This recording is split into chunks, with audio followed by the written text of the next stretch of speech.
Ngunit, kung sakaling mabigo ka,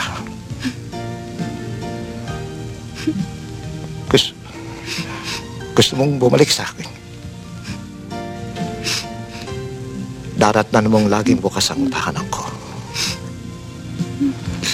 At ako'y laging naghihintay sa iyong pagbabalik.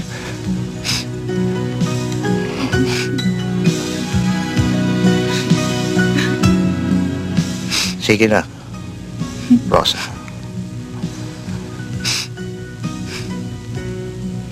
Sundin mo na ang iyong kalooban.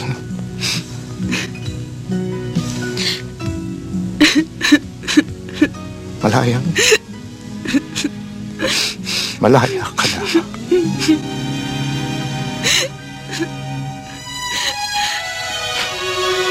Maraming salamat, Bento. Maraming salamat.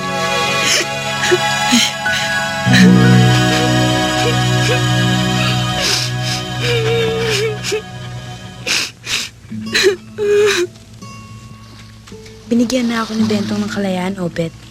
Pumayag na rin siya na magsama tayo upang bigyan ng ganap na kalayaan ang ating mga puso ng kaibigan. Dahil sa ginawa ni Bento, ay naging hamak ang aking pag-ibig. Gayunpaman, hindi ko maitatutong mahal kita at sasamantaling kong pagkakataon na ibinibigay niya sa atin. Obet, tama kayang gagawin natin? Kung hindi tumututol ang ating buti, ay walang masama sa gagawin natin. Hihintayin kita sa lugar ding ito bukas ng gabi. Lilisanin natin ang pook na ito at tayo magsasama sa habang buhay. Hintayin mo ako, Obet, at darating ako.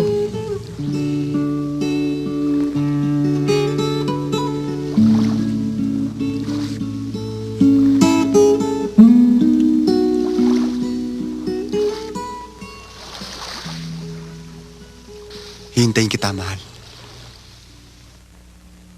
Kung ang layunin mo hingi ng aking payo tungkol sa binabalak ninyo ni Rosa, hindi ako sumasang-ayon. Sapagkat yung binabalak ninyo ay malaking kasalanan sa Diyos at labag sa katotohanan ng ipinangangaral ko. Alalahanin mo si Rosa ay may asawang tao at wala na siyang karapatang umibig pa sa iba habang nabubuhay ang kanyang asawa. Ngunit, Padre, hindi magampanan ni Kabentong ang kanyang tungkulin at sagutin bilang asawa ni Rosa. Siya'y isang inutil at pinayagan na sumama sa akin si Rosa sapagkat kami nag-iibigan. Padre, anong kasalanan meron dito? Alam mo ba, iho? Ang umiiral sa iyo ay tawag ng puso at damdamin ng isang umiibig. Tinatakpan nito ang lahat ng kabutihang pinangangaral ko sa iyo. Alam ba, Obet? Alam mo ba? Pinangangatwiranan mo na ngayon ng kasalanan. Padre, sa isang umiibig ay hahamakin ang lahat. Diyos na ang hahatol sa iyo.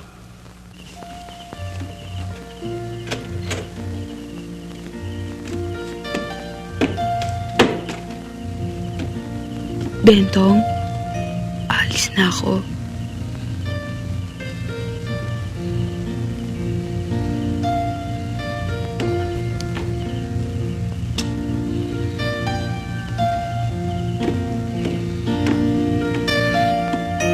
Rosa.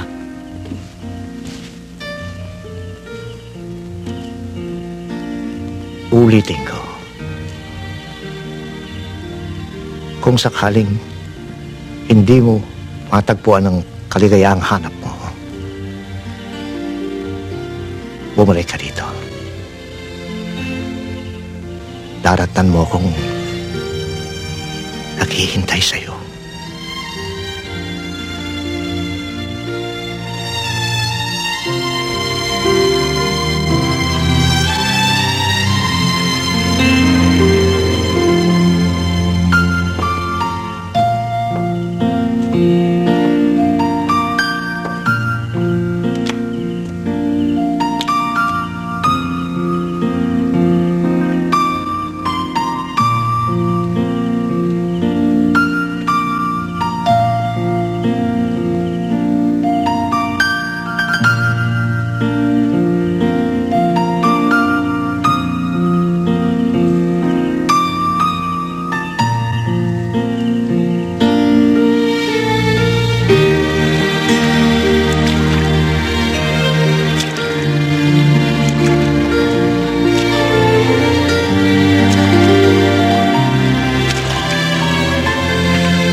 kapatid ko.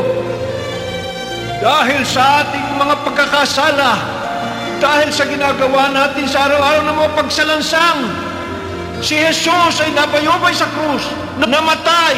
Meron pa bang higit sa kadakilaan ng pag-ibig na inyukol ni Jesucristo sa bawat isa sa atin?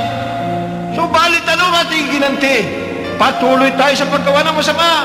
Patuloy tayo sa pagsuway sa kanyang kalooban.